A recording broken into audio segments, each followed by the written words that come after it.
Chegamos ao 21º dia desse propósito de 40 dias de clamor. Espero que esteja sendo uma bênção para a sua vida, porque para mim está sendo bastante. E hoje a gente vai falar de algo muito importante se queremos crescer em comunhão com Deus e buscar a face de Deus, que é a confissão dos pecados para arrependimento. Porque não tem como a gente buscar a face de Deus se estivermos em pecado. Aqui em Salmo, capítulo 32, o salmista diz assim: Bem-aventurado aquele cuja transgressão é perdoada e cujo pecado é coberto. Bem-aventurado o homem a quem o Senhor não imputa maldade e em cujo espírito não há engano. Enquanto eu me calei, envelheceram os meus ossos pelo meu bramido em todo dia. Porque de dia e de noite a tua mão pesava sobre mim. O meu humor se tornou em sequidão de estio. Confessei-te o meu pecado, e a minha maldade não encobri. Dizia eu: confessarei ao Senhor as minhas transgressões, e tu perdoaste a maldade do meu pecado. E assim aconteceu com o salmista Davi. No momento em que ele confessou as culpas, os pecados que ele tinha cometido, que estavam separando ele de Deus, aí sim ele conseguiu buscar a face de Deus e encontrar. E nós também, para nós não é diferente. Porque aqui também a Escritura nos fala, em Salmo 66, versículo 18, se eu atender à iniquidade no meu coração, o Senhor não me ouvirá. Nossos pecados fazem divisão entre nós e o nosso Deus. Só que às vezes o problema é a nossa dificuldade de conseguir enxergar os nossos erros, né? Porque enxergar o erro nos outros é fácil, mas difícil é a gente enxergar o erro em nós mesmos. E aconteceu isso também com um grande servo de Deus, o profeta Isaías. Aqui no capítulo 6, ele conta uma visão que ele teve. No ano em que morreu o rei Uzias, eu vi ao Senhor assentado sobre um alto e sublime trono, e o seu séquito enchia o templo. Os serafins estavam acima dele, cada um tinha 6 asas, com 2 cobriam o rosto, e com 2 cobriam os pés, e com 2 voavam, e clamavam uns para os outros, dizendo: Santo, Santo, Santo é o Senhor dos exércitos, toda a terra está cheia da sua glória. E os umbrais das portas se moveram com a voz do que clamava, e a casa se encheu de fumaça. Então disse eu: Ai de mim, que vou perecendo, porque eu sou um homem de lábios impuros, e habito no meio de um povo de impuros lábios, e os meus olhos viram o Rei, o Senhor dos exércitos. Então, no momento em que nós enxergamos a Deus e contemplamos a face de Deus, não tem como, na hora, a gente consegue enxergar também nossos pecados, os pecados das pessoas com quem nós convivemos, e vemos que falta mesmo para nós, né? Que por mais santos e perfeitos que a gente pense, justos que a gente pareça ser, nem sempre somos da maneira como nós nos vemos. O padrão é o Senhor, a palavra. E a Bíblia fala, né, que nossa justiça é como trapo de imundícia, ou seja, não vale para Deus, né? O que vai valer mesmo é a justificativa em Cristo pela palavra de Deus. Então, nós precisamos, né, comparar o nosso caráter e miséria espiritual com o caráter de Deus. Que quando a gente faz isso, a gente consegue enxergar onde nós estamos errando. Basta a gente perceber que ao nosso redor nem todas as coisas acabam ficando tão perfeitas como a gente imagina. E quando a gente faz a seguinte pergunta: o que Deus faria, o que Jesus faria no meu lugar? Será que Ele reagiria do jeito que eu estou reagindo? Aí a gente consegue enxergar melhor que a gente está falhando, né? Deus, Ele é misericordioso, mas também Ele é justo. Por isso, Ele preparou o plano da salvação. Porque mesmo Jesus estando na cruz, no momento em que Ele levou sobre si todos os nossos pecados, o próprio Pai não pôde olhar para Jesus, não pôde estar junto a Jesus. Ele teve que deixar Jesus, porque o pecado faz isso com a gente. Se nos separa de Deus, né? A tristeza existe quando a gente peca, né? A gente entristece o Espírito Santo e prejudica a nossa vida espiritual. E o arrependimento é um sentimento de ter falhado com Deus e que desejamos não cometer mais pecado. O único jeito de nós mudarmos e sairmos de toda a situação que nós estamos enredados é através de aceitarmos o plano de salvação.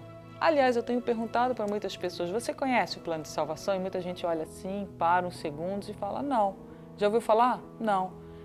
Então eu gostaria de explicar para você que de repente nunca ouviu falar disso. Nós fomos feitos para termos comunhão com Deus, fomos feitos para Deus.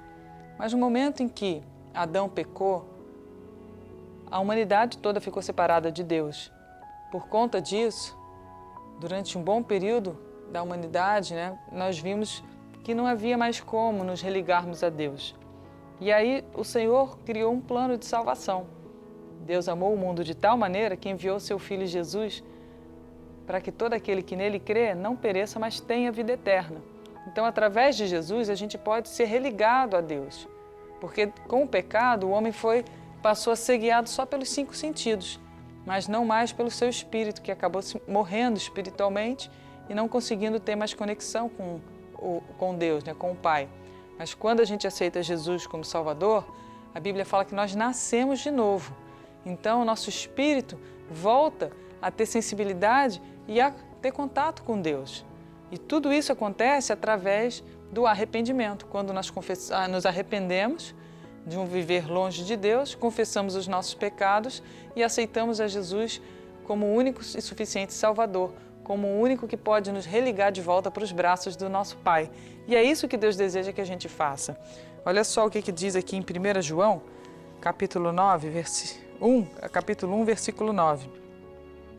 Se confessarmos os nossos pecados, Ele é fiel e justo para nos perdoar os pecados e nos purificar de toda injustiça.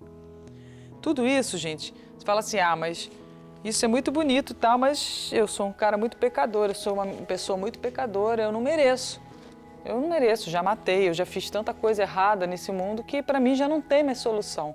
Talvez alguém pense assim, mas a Bíblia fala que não é pelo nosso merecimento, porque todos nós pecamos, todos nós nascemos separados de Deus. Inclusive alguns falam assim, aquela desgraça aconteceu e tal por causa de que a pessoa era pecadora, porque a pessoa era pecadora. Mas se você ler Lucas 13, Jesus tratou desse assunto. E ele falou, não pense que foram mais pecadores aqueles que morreram no desmoronamento da torre de Siloé. Igualmente eu vos digo, se vocês não se arrependerem, vocês não vão entrar no reino dos céus. Então, todos nós precisamos de uma coisa que se chama graça, a graça de Deus. Graça significa favor imerecido, nós não merecemos, mas recebemos um favor, uma bênção de Deus. E essa bênção é a salvação, é nos sermos religados a Deus. Para fechar, eu queria ler com vocês Efésios, capítulo 2, versículos 8 e 9.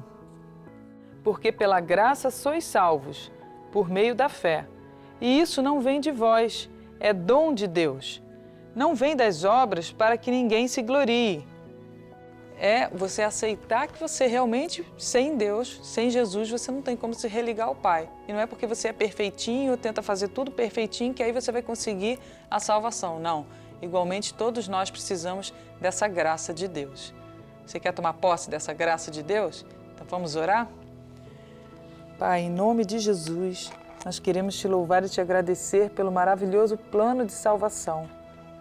Porque através dele, nós podemos voltar a viver para Ti, voltar a Te sentir no Espírito, voltar, meu Deus amado, a ter ligação contigo como intimidade e comunhão. Temos estudado esses dias sobre buscar a face de Deus, buscar termos comunhão e intimidade como pai e filho.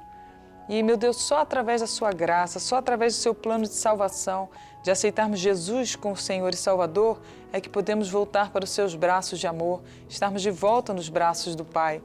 Perdoa os nossos pecados. Espírito Santo, ajuda-nos a enxergarmos tudo que temos feito de errado, que está nos separando do Senhor. Que o Teu Espírito nos convença do pecado, da justiça e do juízo, que possamos nos arrepender, confessar, meu Deus, e pela Tua graça, meu Deus, ficarmos livres, Senhor Deus, de toda culpa, todo pecado, de todo mal. Queremos nascer de novo, Senhor, pelo Teu Espírito, Pai, para vivermos, meu Deus querido, meu Pai, com a nova natureza de Cristo em nós e a partir daí não viver mais, meu Deus, seguindo, meu Pai, o rumo do pecado, escravos do pecado, obedecendo ao pecado. Não, mas sermos cheios do Seu Espírito, meu Deus, com o Teu amor, Pai, meu Deus, com a Tua graça, renovando a nossa mente e assim alcançando, meu Deus, a comunhão plena com o Senhor e a alegria, meu Deus, felicidade eterna em nosso coração. Ajuda-nos, Senhor. É o que nós te pedimos. Perdoa nossos pecados e em nome de Jesus, Senhor, dá-nos a Tua salvação eterna, um novo começo, Senhor, uma nova história em nome de Jesus. Amém. Se você orou também com todo o coração, com fé, acreditando, o teu nome está sendo escrito no livro da vida agora. Seus pecados são perdoados, mesmo você que fala, mas eu já conhecia a graça de Deus, me afastei, mas hoje é dia de reconcerto, porque o noivo, Jesus, está prestes a voltar. E nós precisamos, sim, nos preparar, estarmos prontos em Cristo, lavados, remidos com o seu sangue. Então, não deixa para amanhã o que você pode fazer hoje.